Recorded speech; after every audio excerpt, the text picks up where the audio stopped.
how to insert text box in Google Docs. Hello everyone, welcome back to our channel. Today I'm going to show you how to insert a text box in Google Docs. It's super easy, so let's get started. First, go to the top of your Google Docs and click on the insert menu.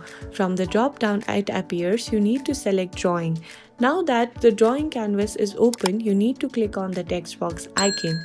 Next, draw your text box by clicking and dragging on the canvas.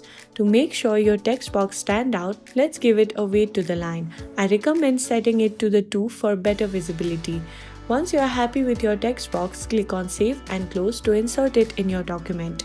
If you need to edit the text box later, just double click on it. You can adjust the thickness and spacing as needed. Once done, save your changes again, and there you have it. Your text box is now ready to use in your Google Docs. If you found this video helpful, please support the channel by subscribing. It only takes a second and it really helps us out. Thanks for watching, and I'll see you in the next video.